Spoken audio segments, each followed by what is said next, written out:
안녕하세요. 보이차 많이 들고 계십니까?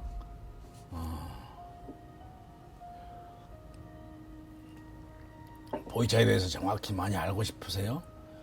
특정한 부분, 고수차에만 국한한다든가 이런 것이 아니고 보이차 전반에 대해서 정확하고 많은 지식을 알고 싶으면은 이 방송 열심히 보시고 제가 강조하는 내용들만 잘 이해하시면 됩니다. 유홍준 교수가 쓴 나의 문화유산 답사기의 서문에 이런 구절이 있더라고요.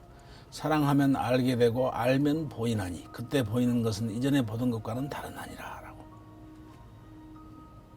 어떤 대상의 본질을 꿰뚫어 보기 위해서는, 통찰하기 위해서는 그 전 단계에서 뭔가 아는 만큼 보인다. 대상에 대해서 아는 것이, 이해하는 것이 필요하다는 얘기죠. 그 전 단계의 전제는 또 무엇이냐. 알기 위해서는 뭘 해야 된다. 사랑해야 된다. 대상에 대한 모아하는 관심이 필요하다는 얘기죠. 보이차에 대한 관심이 우선입니다. 일단 그러려면 그 보이차에 대한 관심을 갖기 위해서는, 애정하기 위해서는 일단 차를 내가 직접 마셔보고 느껴보셔야 됩니다. 차를 많이 마시는 게 필요합니다. 2008년 6월 달에 중국에서는 숙차의 제작 기술을 비물질 문화유산으로 등록합니다. 이 말은 곧 보이차의 제작 기술을, 특히 그 중에서 숙차, 악퇴 발효 기법인 그 숙차의 제작 기술을 그것이 가지고 있는 문화유산의 가치를 인정하고 있다라는 얘기인데, 그 이후에 이제 이 숙차의 제작 기술은 그 대외비로 지정해서 해외에 유출되지 않도록 아주 엄격하게 관리를 해왔습니다. 근데 유독 우리나라에서만큼은 보이차를 마시는 사람들 속에서 이 숙차가 크게 많이 폄하되고 있습니다. 그리고 시중에 보면은 보이차에 대한 아주 왜곡된 정보들이 굉장히 많이 범람하고 있고, 그래서 보이차의 본질이, 아주 이 자질이 좋은 보이차, 그것도 가성비가 좋은 숙차의 본질이 훼손되고, 그러다 보면은 결국 피해를 보는 것은 무엇이냐, 누구냐? 보이차에 이제 입문한 초보 입문자들이죠. 초보자들이 피해를 그들이 받을 수밖에 없는 피해를 예방하기 위해서 저는 또 발벗고 나섭니다. 또 누가 저한테 그런 사명을 내려준 것도 아닌데 저 혼자 사명감을 가지고 이렇게 동부서적 뛰고 있습니다. 우공이산의 심정으로 매일 열심히 발에 땀이 나도록 뛰고 있습니다. 제가 이제 여기서 이제 그 내용들을 바로잡기 위해서 여러분들에게 알려드리는 위해서 제가 주로 사용하고 있는 사용하려고 하는 방법은 시중에 있는 그 왜곡된 정보들, 그것들을 사례들을 분석해서 그것이 어느 부분이 어떻게 잘못되었는지 그것을 바로 잡아주면서 여러분들에게 보이차, 숙차가 가지고 있는 그 가치를 여러분들 제대로 알려드려 볼까 합니다. 오늘은 그래서 이제 숙차 얘기부터 한번 좀 시작해 보도록 하겠습니다. 인터넷상에 보니까 숙차에 대해서 폄하하는 내용 중에 이런 내용이 있더라고요. 숙차는 얼마 안 된 차를, 만든 지 얼마 안 된 차를 오래된 것처럼 보이게 하는 기술이다. 그래서 이것은 전통적인 보이차의 제작 기술이 아니고 이것은 뭔가 가짜라는 그런 이미지를 굉장히 부각시켜주는 그런 얘기인데, 짝퉁이다, 한마디로 짝퉁이다, 가짜다, 이런 얘기들을 굉장히 많이 하고 있더라고요. 근데 문제는 이게 숙차는 지난 시간에 그 숙차가 만들어지게 된, 기술이 개발되게 된 그런 비화를 잠깐 언급드린 바가 있습니다만은, 그야말로 인민들을 위한 차, 만든 지 얼마 안 된 차를 오래된 것처럼 변장시키기 위한 그런 기술이 아니고, 작업 기술이 아니고, 인민들을 위해서 만들자마자 바로 저렴한 가격에 사서 마실 수 있는 그런 차를 개발하기 위한 그 인민에 대한 사랑이 전제가 되어 있는 차다라고 할 수 있죠.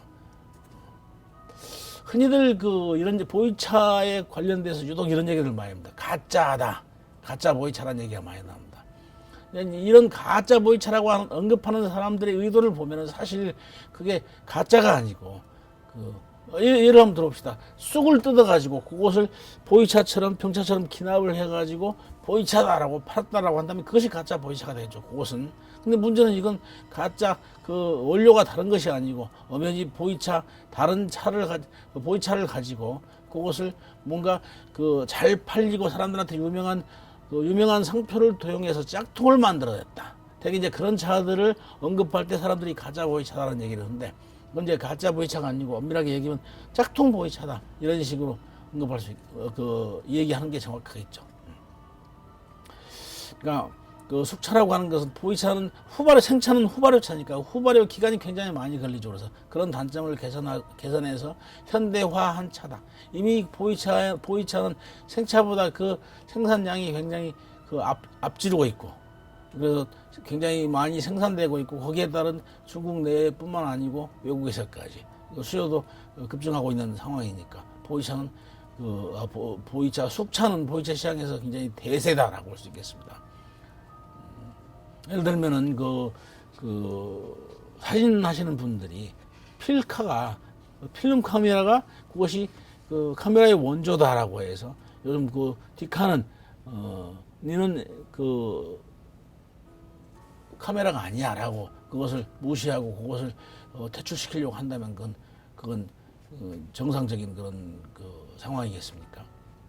어차피 디카는 오늘날 기술의 발전과 더불어서 엄청나게 많은 발전을 거듭하고 있고, 그래서 카메라 시장에 판도를 씌웠고 이미 대세를 이루고 있습니다. 인정할 건 인정하고 넘어가야죠. 숙차도 역시 마찬가지입니다. 숙차도 이미 대세가 되고 있기 때문에 그것을 여러 가지 근거 없는 얘기들로 폄하하는 그것은 정상적인 상황이 아니라고 봐야 되겠죠. 근데 어떤 사람들은 이런 얘기를 또 질문들을 많이 합니다.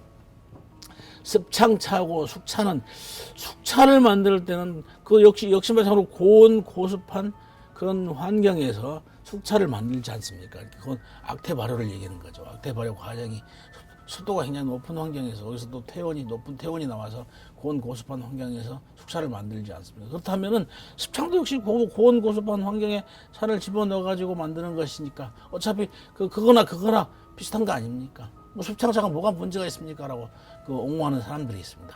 문제는 보면은 생차냐 숙차냐라고 하는 개념은 그것은 차의 제작 방식을 기준으로 한 그런 분류 방법이죠. 차를 어떻게 제작하냐, 그 제작 방식에 따라 가지고 생차와 숙차를 구별하고 있습니다. 그러니까 생차는 누차 얘기합니다만 후발효 식품이죠. 그래서 시간이 지나가면서 후발효가 진행되고 거기에 따라서 차의 풍미가 점차 올라갑니다. 한마디로 이런 것을 이제 월진오량이라고 얘기했었죠. 근데 이것이 이제 수십 년의 많은 세월이 걸리니까 월진오량이 완성이 되려면은 그래서 그 단점을 개발해서 속성 발효 기술을 그것을 개발해가지고 조수 악태라고 하는 방법을 통해서 만들어낸 그것이 바로 숙차다. 그게 1973년이라 그랬죠. 기억해 보십시오.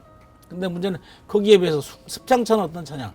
습창차는 물론 아까 앞에서도 언급했습니다만은 홍콩이나 광동 지역의 사람들은 습창차를 만들어서 먹었습니다. 차를 익혀서 먹는 습관이 있었다. 보이차의 생차가 고산미가 강하니까 그것을 구태여 즐기지 않고 물을 뿌려서 익혀서 먹는 그런 습관을 가지고 있었다. 거기에 이제 상인들이 그걸 착안해가지고 그 사람들의 입맛에 맞는 그런 젊은 차를 가져다가 그것을 고온고습한 창고나 동굴 속에 집어넣어 놓고 나이를 속이기 위해서 단시간에 노차의 모습으로 그렇게 만들어내는 작업차다. 일명 이런 차들 속에서 이제 짝퉁이라는 차들이 많이 등장하는 거죠.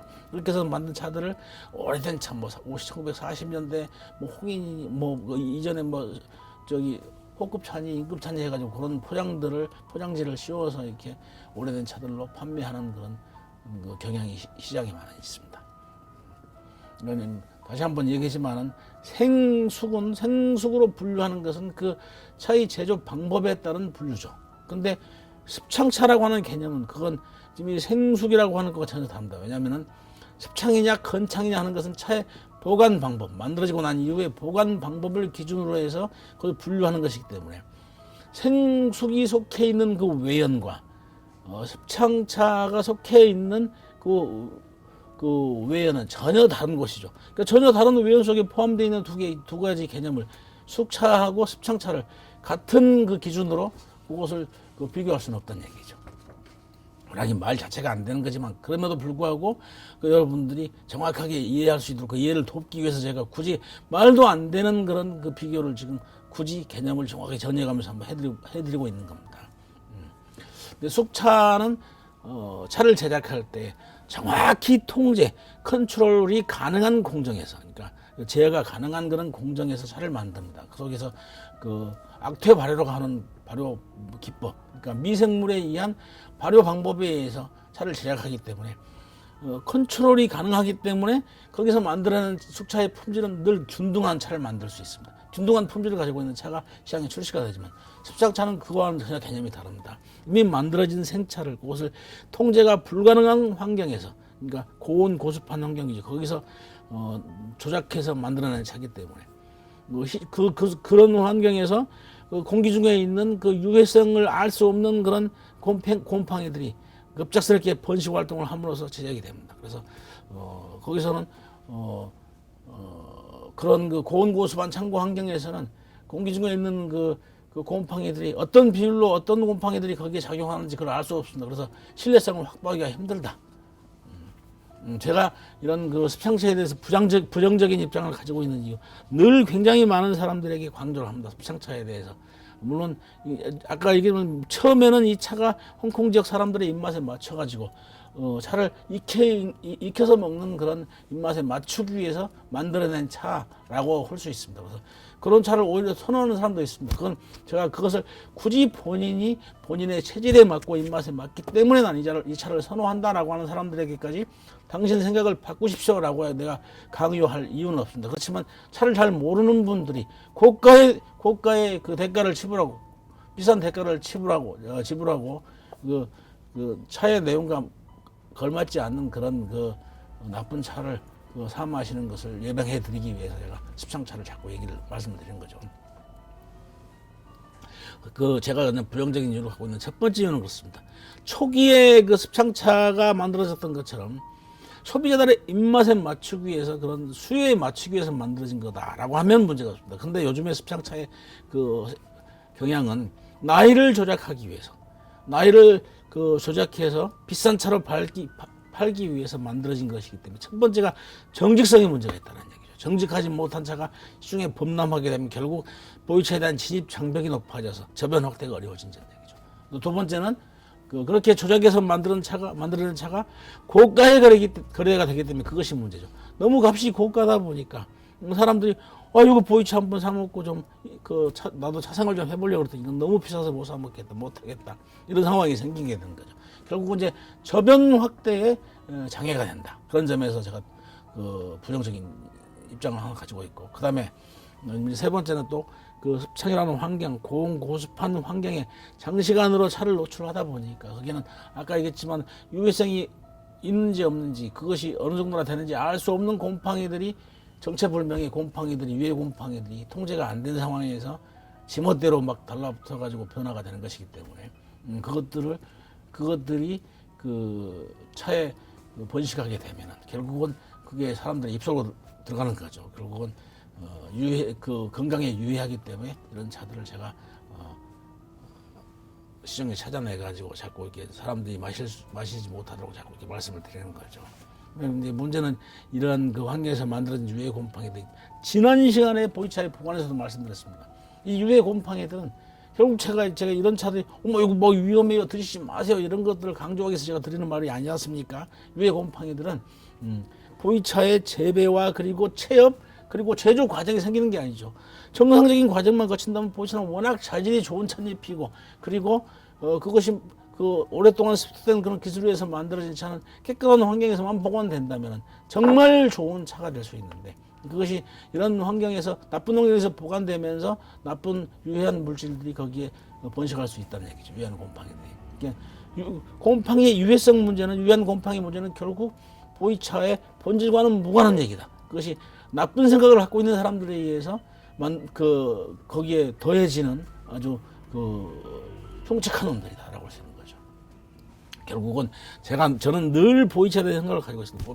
진정한 의미에서 차이는 어떤 사람들이냐, 차이라고 하는 분은 어떤 분이냐.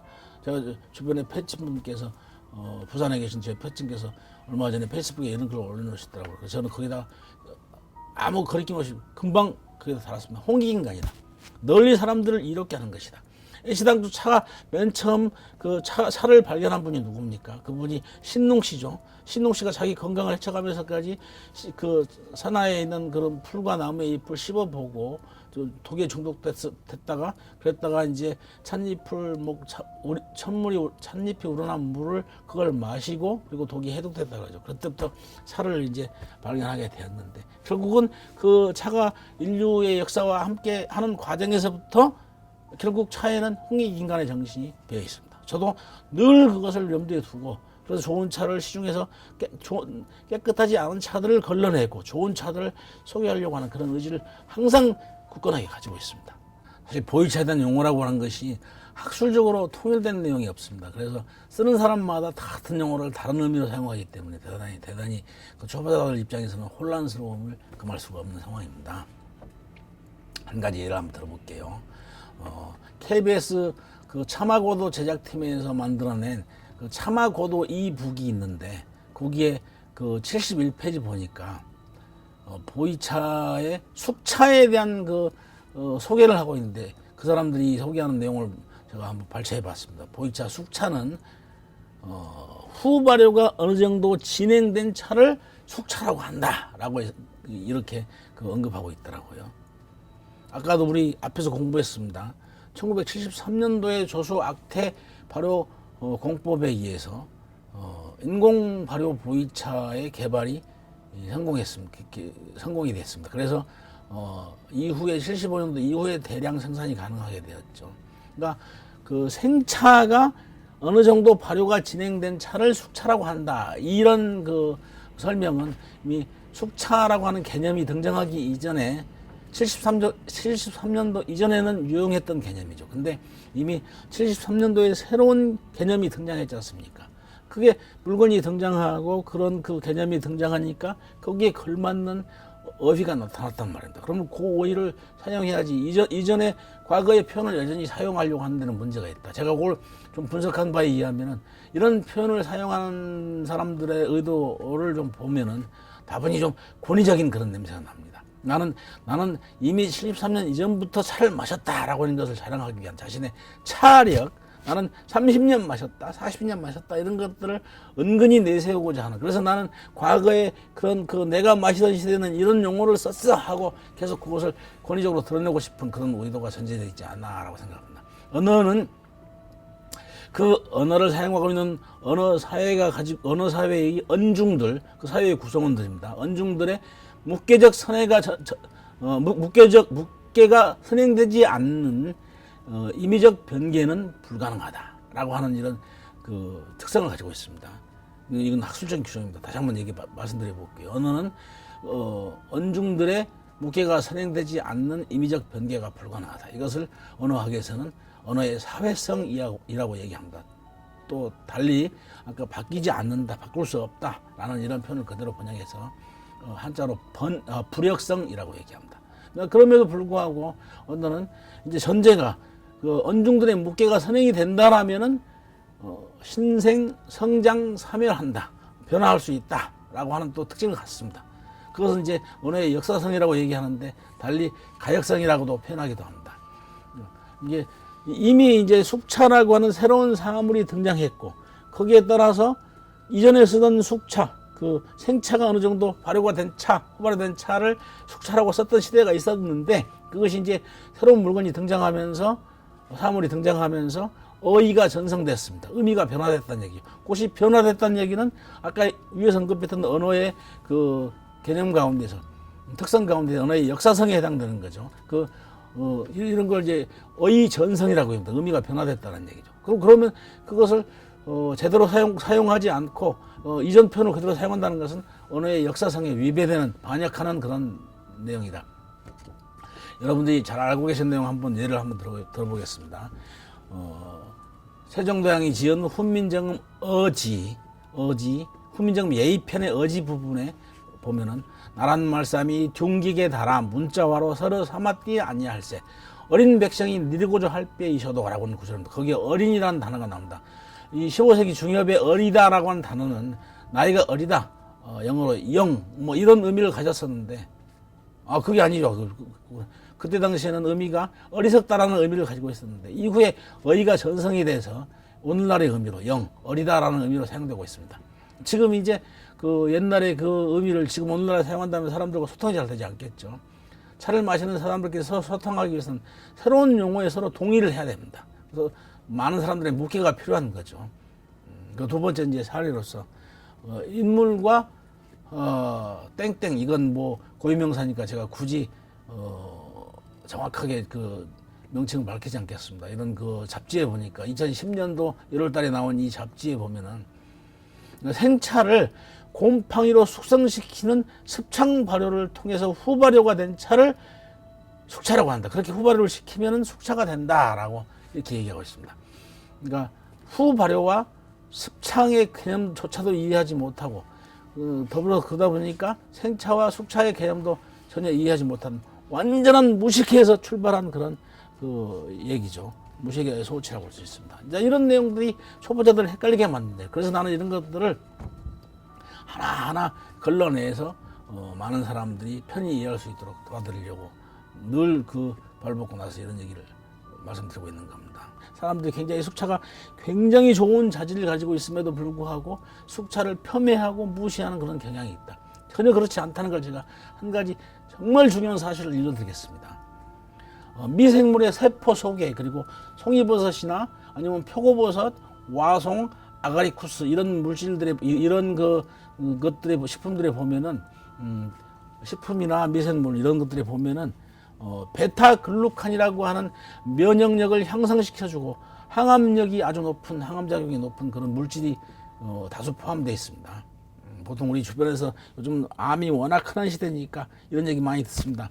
인터페론이라고 하는 것으로 대표되는 항암제를 투여하게 되면 그 환자들의 간 기능이나 신장 기능이 저하되는 그런 부작용이 있다. 그러니까 이런 부작용을 억제하고 면역 세포를 부활시켜서 면역을 활성화시키는 그런 활성제로서 베타글루칸이 많이 이용되고 있는 현실이다. 그 주변 분들이 그 항암제 방사선이나 아니면 항암제를 투여를 받고 이후에 그 회복하는 과정에 굉장히 고생을 많이 하는 것들을 저도 많이 목격을 했습니다. 그러니까 이제 이런 것들 항암제나 방사선 이런 것들이 오히려 이제 환자들의 그 암세포를 직접 공격해서 파괴하기도 하지만 오히려 그분들에게 굉장히 많은 부작용이 있기 때문에 고생들을 많이 하는 걸 볼 수 있죠. 거기에 비해서 이제 베타글루칸은 직접 그런 그 암세포를 공격하거나 파괴하지 않고 인간이 가지고 있는 생체의 면역 시스템을 그것을 활성화시켜가지고 암세포의 증식을 억제하는 역할을 하기 때문에 전혀 부작용이 없는 아주 환상적인 물질이다. 근데 이제 우리가 지금까지 얘기한 숙차, 그 숙차의 발효균이 뭐였죠? 아스페러질러스 니가, 흑국균이라고도 얘기하죠. 이 발효균의 세포벽은 베타글루칸의 덩어리들로 이루어져 있습니다. 한마디로 얘기하면 숙차의 세포벽은 숙차는 베타글루칸의 보고다라고 얘기할 수 있죠. 숙차는 아주 그 면역력을 부활하는데 아주 특별한 작용을 하고 있다. 그래서 많은 그 나라들에서 이 그 숙차에 대한 연구가 많이 진행되고 있고 그리고 바야흐로 이제 세계가 주목하고 있는 상황입니다. 그럼에도 불구하고 우리나라에서 이것들을 무시한다라고 하는 것은 폄훼하고 무시한다라고 하는 것은 다 우리가 좋은 것들을 우리 스스로 발로 차버리는 문제가 있죠. 앞으로 이제 이것들의 본질을 잘 이해하고 그래서 숙차를 잘 활용함으로써 건강도 지키고 차 마시는 즐거움도 누리는 그런 그 일이 있었으면 좋겠습니다. 그러니까 차 마시고 즐기면서 그리고 건강도 자연스럽게 같이 획득한다는 얘기죠. 이런 얘기 되게 이런 얘기들 많이 하죠. 누이 좋고 매부 좋고 도랑치고 가지 잡고 마당 쓸고 돈 죽고 이런 얘기 많이 하죠. 일거양득이라는 얘기죠. 이전에 나한테 차를 일러준 분이 숙차는 뭐가 이러저런 문제가 있다. 뭐 제조 과정이 이상적이다. 지금은 그런 거 완벽하게 그 깨끗한 공정에서 차들을 만들어냅니다. 이러저런 얘기들, 편견을 가지고 한 얘기들을 폐화시키기 위해서 한 얘기들 아직도 그걸 고치지 못하고 숙차를 나는 안 마셔요라고 배제하는 분들이 있는데 그건 안 마시면 누구만 손해입니까? 안 마시면 지만 손해죠. 그러니까 좋은 차들을 가성비 좋고 좋은 차를 굳이 배격하지 마시고 정화의 편견으로 인해서 나의 그 좋은 것들을 내가 배격하지 마시고 다 즐겨볼 수 있도록 그렇게 하십시다. 그리고 제가 항상 이 강의를 통해서 강조하는 것은 우공이산, 그러니까 어리석은 사람이 산을 옮긴다라고 했습니다. 비록 힘들고 어려운 일이지만은 언젠가 이 얘기를 계속 반복하다 보면 많은 사람들이 공감해서 공감의 띠가 이루어져서 주변 사람들에게 좋은 내용들을 홍보하고 해서 좋은 차를 많이 즐길 수 있는 그런 날이 올 거라고 분명히 믿고 열심히 노력하고 있습니다. 그리고 제가 앞에서도 언급했지만 저는 차를 이렇게 많은 분들이 알리고 홍보하는데 제가 가장 금과 옥조로 삼고 있는 것이 홍익인간의 정신입니다. 홍익인간. 널리 인간을 이롭게 한다. 제가 좋은 차를 마심으로써, 좋은 차를 마시고 좋은 차를 주변에 홍보해 드림으로써 널리 인간 세상이 많은 사람들이 이익을 볼 수 있도록 만드는 게 그게 제 신조라고 말씀드렸습니다. 좋은 차 많이 드시고 다음 시간에 또 뵙겠습니다.